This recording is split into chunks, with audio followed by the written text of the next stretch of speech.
Olá, pessoal, todos muito bem-vindos aqui na Madrugada Astral, na Rádio Vibe Mundial, FM 95.7. Sejam muito bem-vindos, um ótimo dia, maravilhoso dia para você que está agora de manhã, para você uma ótima tarde e para você que está me vendo aqui à noite. Um ótimo anoitecer. Sou a Samara Bessaibes, que lê A Borra de Café Árabe, Tarô Egípcio, Oráculo Egípcio de Moedas, que virou livro, né? E numerologia. Meus queridos, no programa passado eu finalizei falando da iniciação, falando no outro programa, né? Quem quiser ver está aqui na plataforma da Vibe Mundial e também na minha página do YouTube, Samara Bessaibes, enfim, falando da iniciação, falando o que precisa, o que necessita, enfim, como deveria ser ou como deve ser. Hoje eu vou trazer para vocês, porque uma ouvinte aqui da rádio me pediu por que as cartas do tarô egípcio são diferentes e as suas cores, como é tão colorido. E hoje eu vou trazer para vocês sobre o tarô egípcio, tá bom? Enfim, é um dia nós passando já nessa força, nesse poder desse segundo semestre, que todos alcancem seus objetivos com muita luz, com muita ponderação, com muito equilíbrio, paciência. Exercitem a paciência, a tolerância. Exercitem o silêncio, muitas das vezes, né? Evitem pessoas tóxicas, pessoas fofoqueiras, maledicentes, maldosas, pessoas que infernizam a vida de vocês, a nossa vida, né? Porque é para eu me ouvir também. Dê um tempo, seja neutro, não leve essa fofoca para frente, não leve esse comentário para frente, porque é muito dolorido, é muito difícil você compactuar com uma pessoa que simplesmente não tem um pingo de respeito e noção. Então você também não vai fazer parte disso. Vamos deixar aqui a mensagem para vocês do dia e para essa semana. Vamos lá, vamos ver o que está vindo. Olha, falando dele, ele aparece. Esse é Sete, no Antigo Egito, o deus do caos, o deus da confusão, sem caráter duvidoso, vícios, defeitos, problemas, manipulador. Pessoas que podem aparecer na caminhada, já é a segunda a segunda semana seguida que eu tiro essa carta como mensagem. Então, isso, de repente, está fazendo muito sentido. Olha lá, carta da esperança, da estrela, esperança no tarô egípcio. Comece a realizar, comece a concretizar, faz um buraquinho na terra, joga sua semente, comece a aguar e dessa semente vai levantar a árvore e você vai colher o fruto. É uma carta lindíssima, maravilhosa, de você realizar e concretizar teus sonhos, teu planejamento, teus objetivos, com muita clareza, com muita bem-aventurança.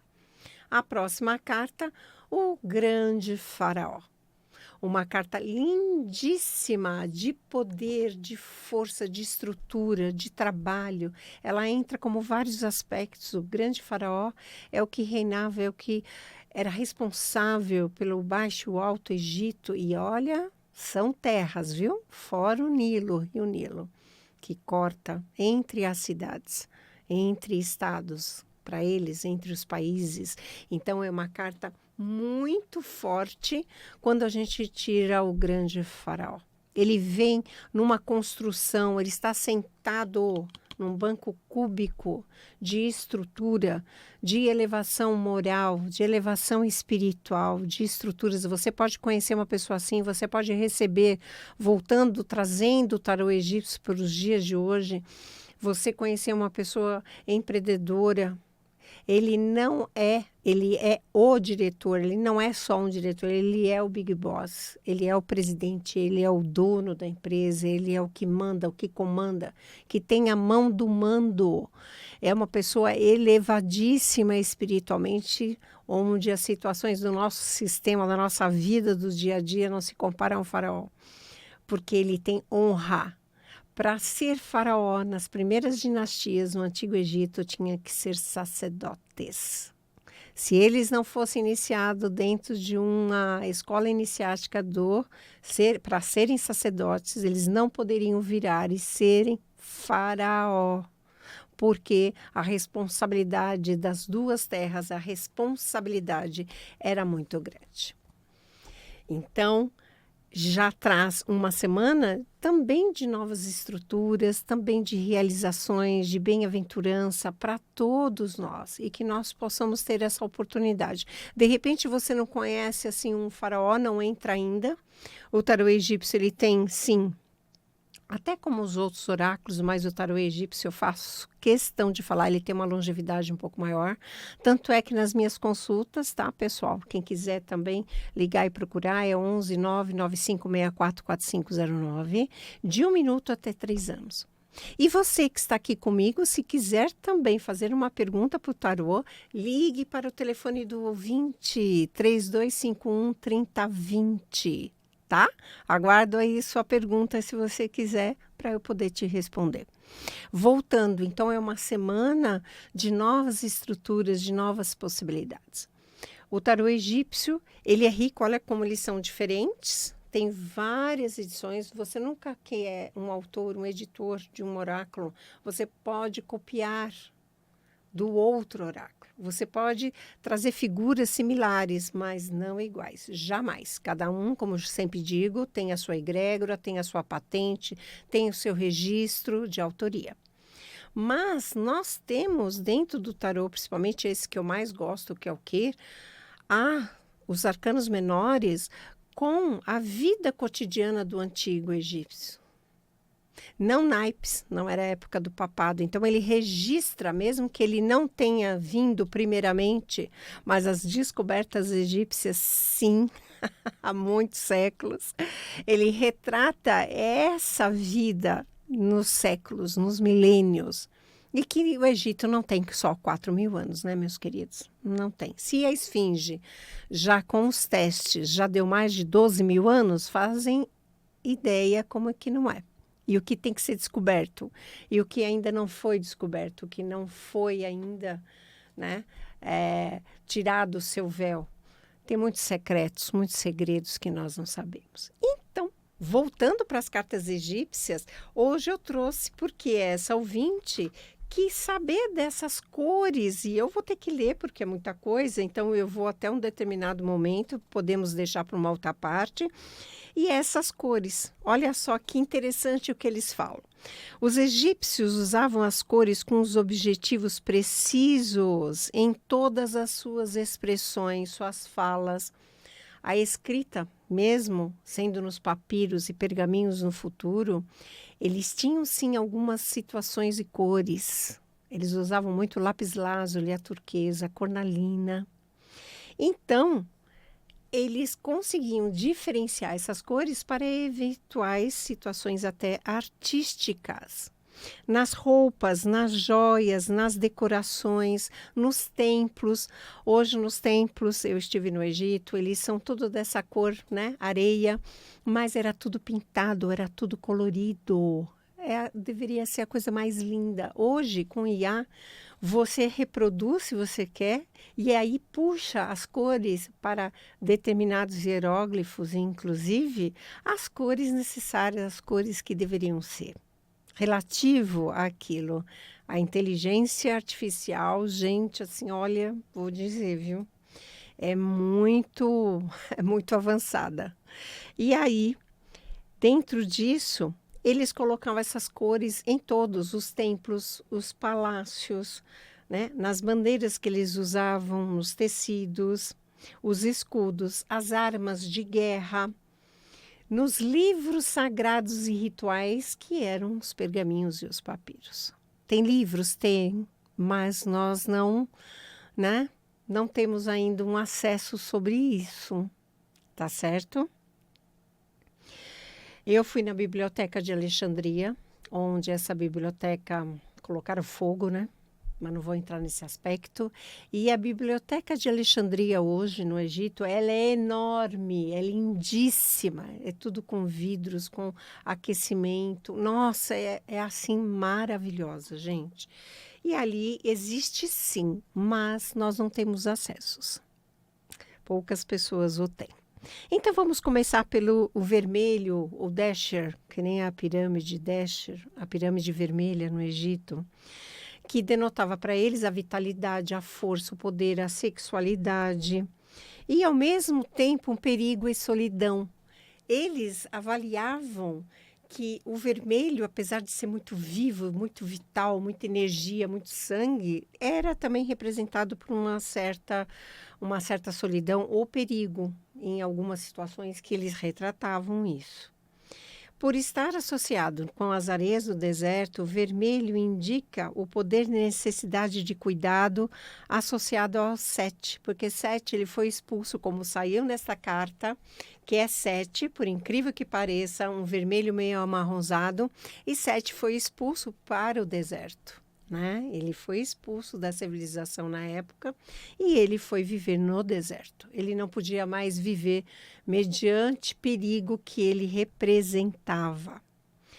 Tudo em relação a ter traído, né, seu irmão Osíris, ter matado na época. Depois tem uma outra história em relação ao Egito sobre isso. Então, esse objetivo da cor vermelha denota o quente, o vermelho, né, para nós, é o quente, é o calor, é aquilo que é poderoso, porém perigoso.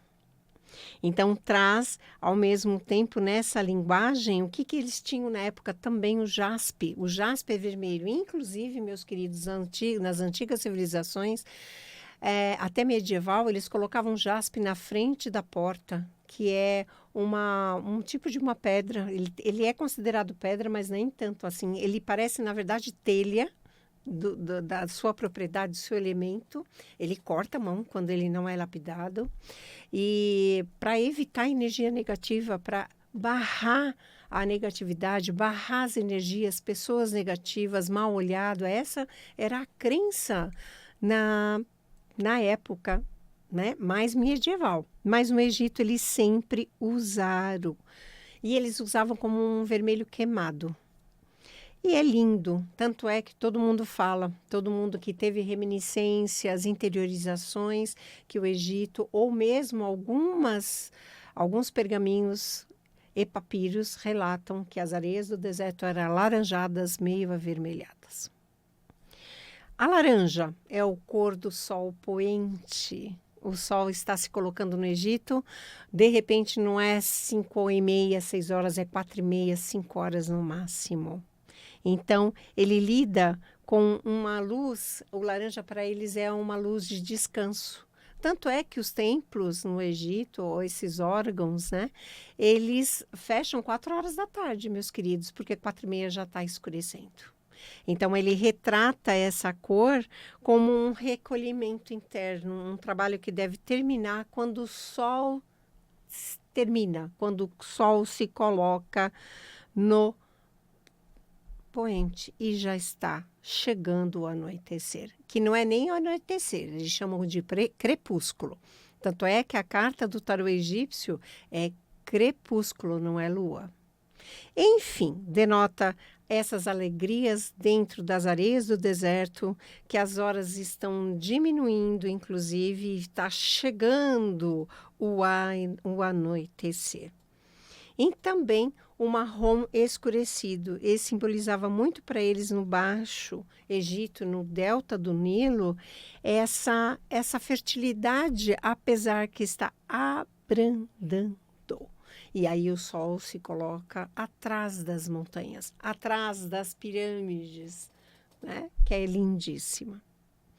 Enfim, cada cor representava dentro dessa força a maravilha, o poder, como a gema de cornalina, que ela é alaranjada, A cornalina é uma pedra que eles usavam muito no Antigo Egito. Hoje nós usamos um pouco, ela é alaranjada para um marrom bem claro, que denota os seus poderes. Os egípcios de sabedoria, os sacerdotes, as sacerdotisas, eles se ilustravam muito, eles decoravam muito, eles usavam muito a cornalina, como os grandes faraós e as faraônicas. As sacerdotisas, os sacerdotes, o povo, né, de uma alta hierarquia, porque sempre foi consagrado e é iluminado, como está na carta de Tote. Tote, o Deus do conhecimento, da sabedoria, o grande arquiteto, o grande engenhoso, o grande médico e por aí vai, filósofo, numerólogo e tudo. Era o grande matemático da época e médico. Enfim, trazemos agora o amarelo, que é a cor da inteligência, a cor do ouro, a cor de Ra, da força de Ra, o seu sol, o esplendor, principalmente ao meio-dia, onde o sol é muito quente, pessoal. O calor é muito forte, mesmo estando no inverno, estando no outono, na primavera que está ainda antecedendo o verão, é muito quente. O sol nas areias do deserto, então, ele duplica a temperatura. Então, esse amarelo é atribuído à cor de Tote pela sua inteligência, pela sua sabedoria e conhecimento, como na alquimia.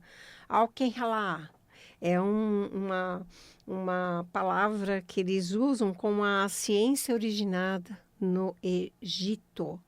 E aí também chamado de país ensolarado. Tudo isso é trazido pelos antigos, inclusive nos objetivos de transformar, olha só, pela alquimia, o objetivo principal de transformar os metais baratos e corruptíveis em ouro, ou metal reluzente, ou ainda puro, e aí é incorruptível. O que traz os egípcios ensinava que o ouro é o sol cristalizado na concepção deles. Olha que lindo!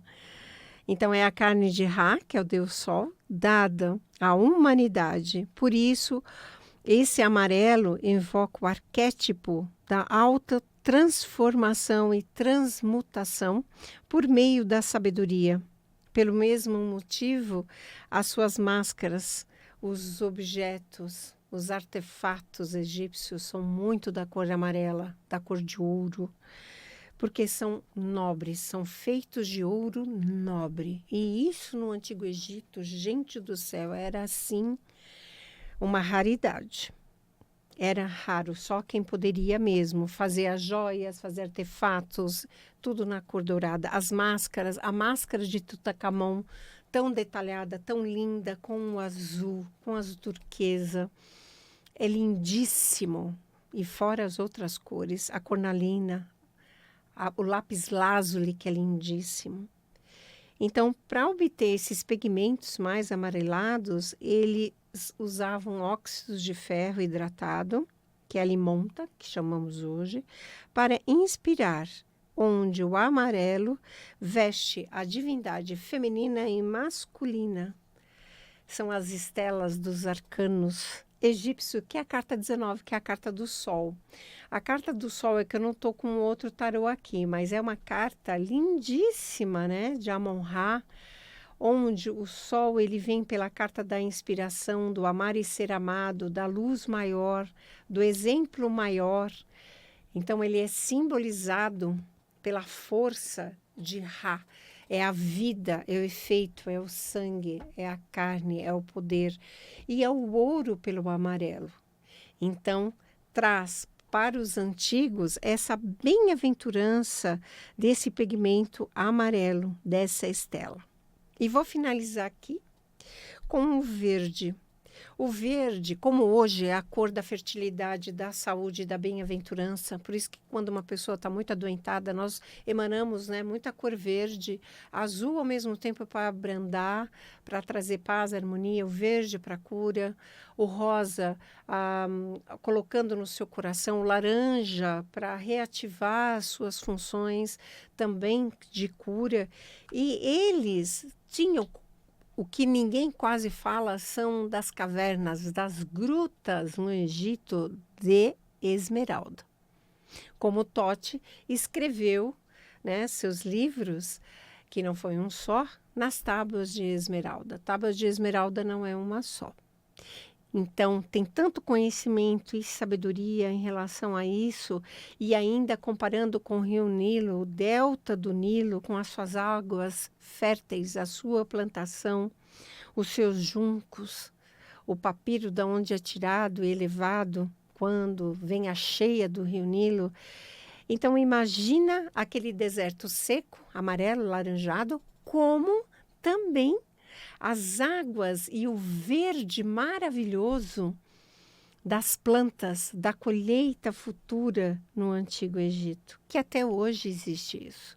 Isso era um sinal, esse verde, com essas plantas brotando, renovando, criando, crescendo, a renovação da terra, a renovação no país, a renovação da vida, o equilíbrio, o sucesso, porque quantas especiarias, meus queridos, o Antigo Egito tinha e hoje ainda tem. E muitas, e se multiplicam. Então, a cor verde é uma cor dessa renovação, dessa força, desse poder. É a ressurreição de Osíris, como eles diziam. É o pai da trindade egípcia, muito representado pelo verde. Era o costume de pintar, inclusive até os que morriam antes da mumificação ou depois da mumificação, dependia do que eles poderiam achar ou que deveria ser e como deveria ser. Então, é uma cor, inclusive, essa cor verde, ela ocupa uma posição central nos arco-íris egípcios, que eles dizem, né, nas suas palhetas de cores, por ser a força, o poder da renovação. O vermelho vem a força, o verde vem essa renovação física, é a força, é a vida, é o corpo. O vermelho vem com esse poder também, né, do sangue, da vitalidade, uma parte de uma força, o azul, o amor, que denotam sempre o equilíbrio, a harmonia, numa condição de crescimento maravilhosa. Então, vem esse verde como clorofila, representar a jovialidade, a energia.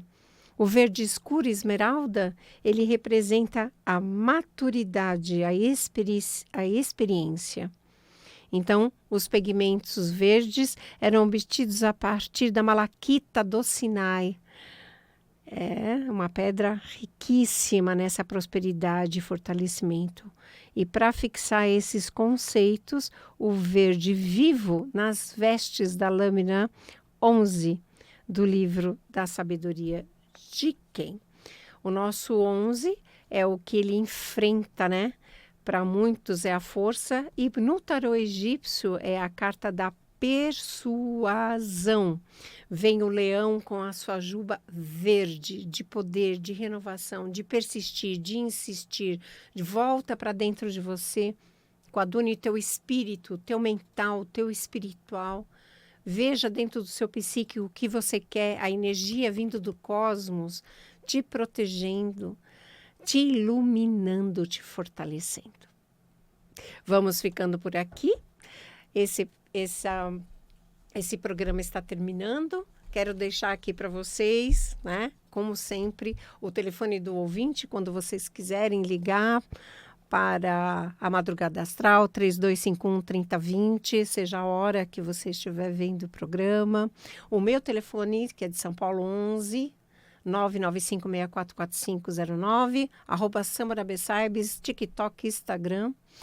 Magia na Luz no YouTube, o meu telefone de São Paulo, que vocês podem adquirir o livro, também na Editora Pavão Branco, na Estante Virtual e na Amazon. E no Facebook também estou lá como Samara Bessaibes 12 e na fanpage Borra de Café Tarô Egípcio. Desejo a todos um lindo dia. Reflitam, vejam, colocam. Eu dei hoje esse programa de cores para vocês colocarem também no dia a escolha das cores que você quer, que você precisa. E que tem um alinhamento, a sintonia com essa energia. Desejo muita luz, força, prosperidade, bem-aventurança e sucesso a todos. Até o próximo programa. Até lá!